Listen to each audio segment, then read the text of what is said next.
We're going to be just kind of going over the simple uses of this board today. The main thing, or the first thing I'm going to show you is just kind of the layout of the board, so you guys know what's going on. In the back, there's a power switch and a power cord. Just that's not how you want to shut down the console. I know on your old console I see out there, the Express, that was how you would shut down the console. But on this, you'll want to shut it down through the software. Think of it like a computer. You don't want to just cut power to a computer every time. Then you have your monitor hookups. If your monitors come unplugged, you might have to go into the exit out of the show file and reconfigure them, but they're back there, and we'll go over exiting the show file and all that. And then just be aware there are fans back there and vents. You want to keep those clear just in case. Again, it is a computer. Don't want it overheating. Over here, you have a knob for your little light, so that can dim.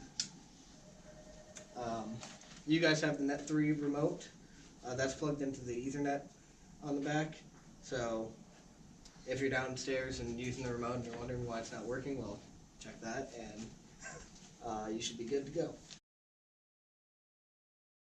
So on the front here, you'll see that on the left side there are 60 faders. The top 40 are adjustable depending on where this wheel is here. 1 through 40 can either be channel or submaster. The bottom row is always going to be submasters, so that's where I like to record my main submasters. And if I need more than that, then I go to submasters 1 through 40, which I saw that's how it currently is. So, again, you can use the wheel and change between them. The orange LEDs indicate that you're in channel mode. The green LEDs are for submasters that have been recorded.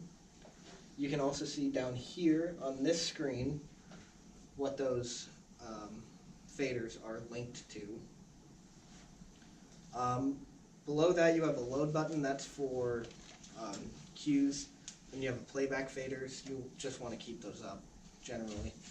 And then a stop back button, a go button, and that's pretty much that. I like to start with the keypad and work my way left and right. The keypad's where you're going to be punching in channel numbers, dimmer numbers, cue numbers, stuff like that. The general rule to remember the syntax is you want to start from the left and work your way right. So on the left you'll see cue, record, sub, intensity palette, and stuff like that. Those are what you're going to want to press first and then move over to the numbers. And on the right, you have things like at, you have full, out, dimmer, address. Those are kind of modifiers. So you'll go Q1, enter, or record Q1, enter, group 2 at full, enter. Above that you have these buttons over here. The main one you'll end up using is delete. There's also a help button, and you can use the help button and help you navigate if you ever need to. There's about, which is going to tell you about the console, its system, the system count, how many addresses are patched. If you bring up a channel, if you say channel 1, enter, it's going to tell you if it's on, it's going to tell you where it's getting information from, what sources. So whether it be cues, the faders up, a submaster, something like that, it's going to tell you where. Go to cue button is good to know that it's right above there. And the other 4 here, you'll end up using. The undo button is very useful. We'll go over that later. You can label things and use the on-screen keyboard, or you can get a small keyboard of some sort any keyboard will work, and you can label your cues, label anything you want. Live, live is what's currently being output to the stage from the console. Blind allows you to change submasters, change cues, without actually affecting what's going on stage. Very useful when you're in a rehearsal or a performance and you know that, well, we forgot to record a blackout. Quick, let's record a blackout, but we can't actually take the lights all the way out. You can go into blind and record a blackout cue. Go back to live, hit go. If it's the next numbered cue, and it'll go straight to that blackout for you. Or something like that. You could also change a complete look in blind. Patch, pretty simple. Your guys' system is patched 1-to-1, so you don't have to worry about what number should be going where. But it's good to know patches there. Setup is going to bring up down here. It's going to show you different show settings or desk settings. Desk settings will stay with the console even if you open up a new show file. The show settings are tied just to that one show file. The one I like to show and I like to emphasize is Park. So Park is a setting where you can grab channels or addresses and you can have them parked at full, you can have them parked at 0, at 50%. Those then cannot be overridden by the console at any point. So if you have your house lights parked at 0, no matter how many times you touch that slider and you bring it up and you type it in and whatever, the console's not going to allow it to go above, or it's not going to change it from 0. Or on the opposite, if you have it at full, same thing. The advantage of Park is, let's say you're recording cues for a show, and you need lights on for the house because people are walking around and doing X, Y, and Z. You can have the house lights on in Park, and then when you unpark the house lights, you will then not have recorded those into your cues when you would want the house out. Okay.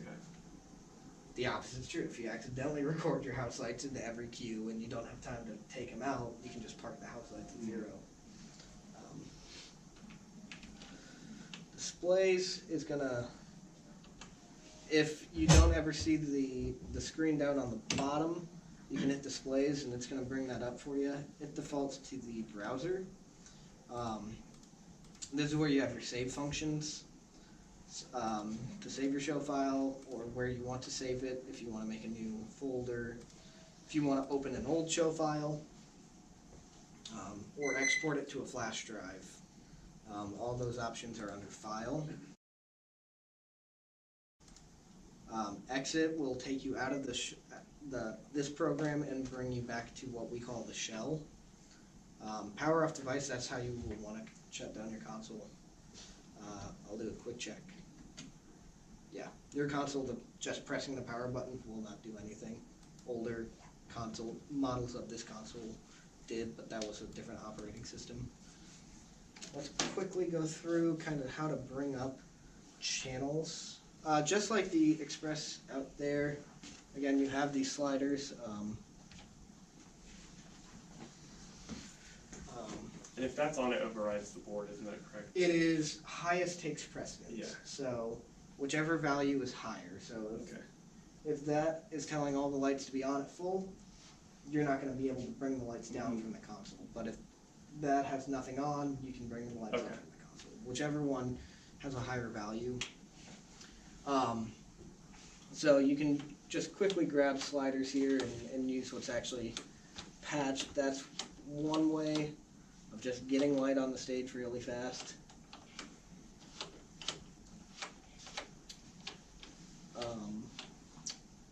The other options are to, like I said, punch in numbers here. So if I were to hit 1, full enter, well, okay, 1's not. 1 doesn't do anything. Those papers over there have what the lights do. Okay. made that little chart there. Did you do that, Luke? So if I Or do, Luke? if I do 3 through 9, which is all of the curtain lights, at full, there you go. Or you could do at 50 or at 0. You could also, so now that I've selected them, you can see over here on this screen, or I guess both screens are doing the same thing, so you can see that they're highlighted in gold. That means that they're selected. If I then just move this wheel here, that's a way to do a manual fade. Mhm. But again, that's only going to do what you've selected. It's also going to do it proportionally. I'm going to do 3 through 9 at 10 through 100. And that's going to proportionally map that out so that it's doing a gradient. And if I were to bring that up and down, it's going to fade it up proportionally also. So the way I did that was I typed in the channels, a group of channels, and then I did the percentage 10 through 100. You can do any percentage. Other keys here, so I did through. That just grabs everything in a row, and it doesn't, again, unless you're doing that gradient, it doesn't matter which order you grabbed in. I could have said 9 through 3, but if I did that gradient effect, it would have been backwards. Right. The other option is to use the plus and minus keys. So if I did 3 plus 7 plus 8, then I'm only grabbing those. The minus key comes more in handy if I did 3 through 9 minus 5. Okay. So then you can deselect from a grouping. Let's go over groups just because maybe might be helpful. Groups are kind of like submasters, but the intended use of groups is submasters just record the values. Groups only is figuring out what channels are assigned to it, if that makes sense. So a submaster, I could have, I'm going to keep using 3 through 9 because I can see what's happening. Yeah. 3 through 9 at full, and I record that as a submaster. Now if I bring that submaster to full, I have them at full. If it's at 75, it's at 75. But a group, if I were to say group 1 is 3 through 9, then I can choose the intensity later. Okay. But it also is helpful at just selecting things very quickly, if that makes any sense. So what's the advantage of a group or a sub? Groups, you don't have to worry about the intensity that they were at one time recorded. Okay. You don't have to worry about intensity at all. I've done that before. Yeah.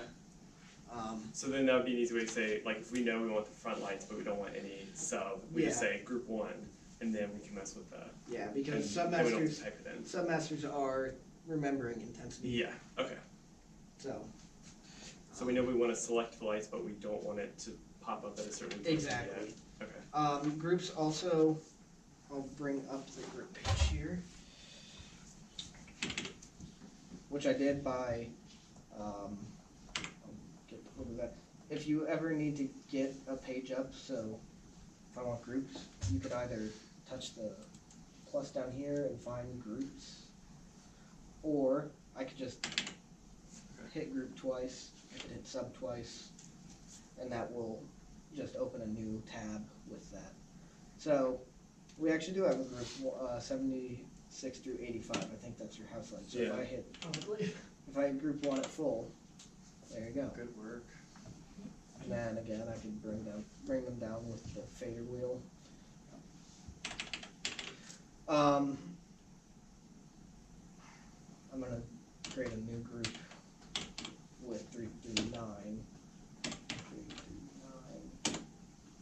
And you can see that it has put 3 through 9, but if I were to have done it in this way,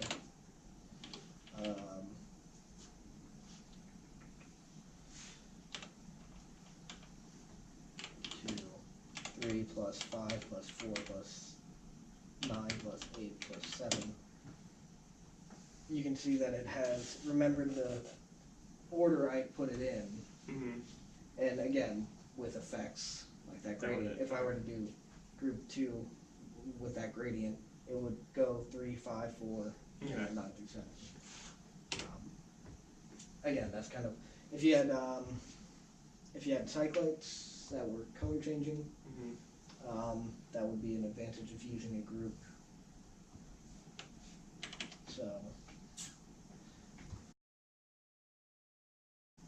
So the advantage of queues versus submaster, queues will record sequentially, and they will play back the same every time. You don't have to do a manual fade. You can, you don't have to. By default, you won't. It also makes making changes a lot easier. So if I were to, actually no, it's over here, but if I couldn't find my queue list and I needed that back, it is the PSD, the playback status display. Okay.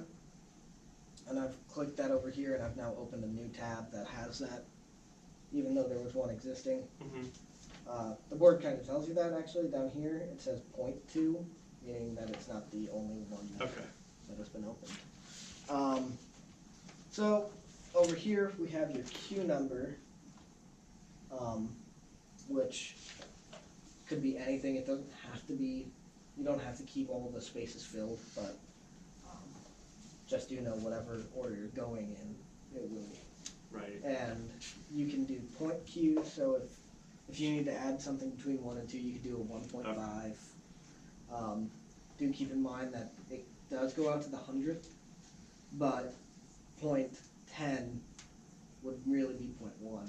0.11 would come before 0.2. It's not, you know, Right. It's I've run into that mistake before. And I beat myself up over it. So with queues you can change the time, you can change the uptime and the downtime. So if I were to, I'm gonna actually save this request so we have something to go back to if I can't break it. Right. But if I make a lot of changes and we don't want to keep them.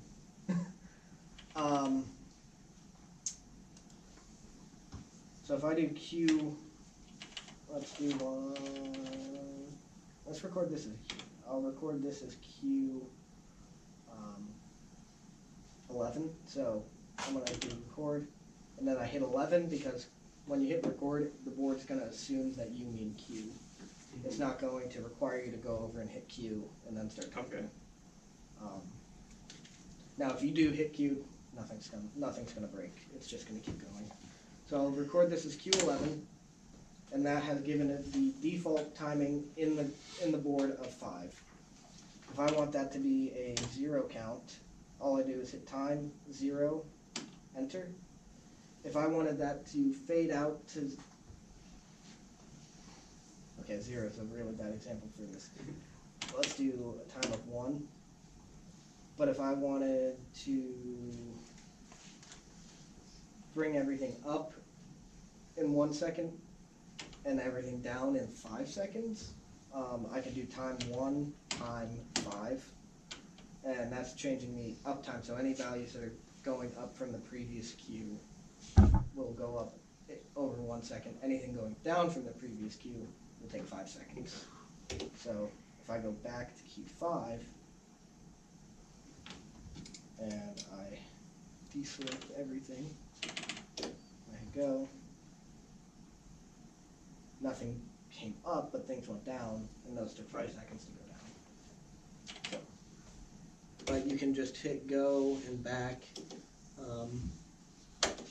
to go between these. If you stop a queue midway by hitting the back button, it just stops it in its tracks. Your options then are to continue forward or go back. Back's not gonna it's not gonna go back in time. It's just going to take a fixed amount of time, like 1 second, I think is the default. Going forward, if you're stopped, we'll finish out the timing of the queue. So if I wanted to Q11 load, now that has, even though I was just on Q3, if I know that I need to skip ahead to 11, when I hit go the next time, it's just gonna, it's gonna load 11, so when your actors skip 7 pages and you're out, everyone's pulling their hair out, you can just be like, okay, I know where I'm going. You don't have to frantically figure out how to make that next key go. We'll go over follow and hang times, because I find those particularly useful. So when a queue ends, nothing's going to happen until you hit the go button again. But if you program a follow into it, once the queue ends, or once you hit go, there's a set amount of time that you program into that follow, and then the next queue will happen. So if I were to go to Q5 and add a follow, which I can do by hitting Q5, and then down here in this screen, you'll see that there's a row of buttons down here, 1 through 6. Those line up with the soft keys here. The abbreviation for follow is FW. So if I hit S2, now I'm in follow. If I were to say a time of 3, let's do 6. Enter. You can see over here in the queue list, and now it tells us it has an F6. So if I go back to Q4, and I go forward, once I hit go, it had started timing a follow for 11. That's really useful in blackouts when you know that it's going to black out and then maybe you need lights to come right back up. Okay. That's a predominant use case I found. Or you can time out sequences if you ever have the opportunity to do that. To erase a follow, all you have to do is type the queue that the follow is on. So in this case, it's on Q5. Enter, follow, enter. Just by telling it nothing, it assumes you're wanting to erase it. So there's no longer a follow on that queue. The other one is hang. So if I were to do Q5,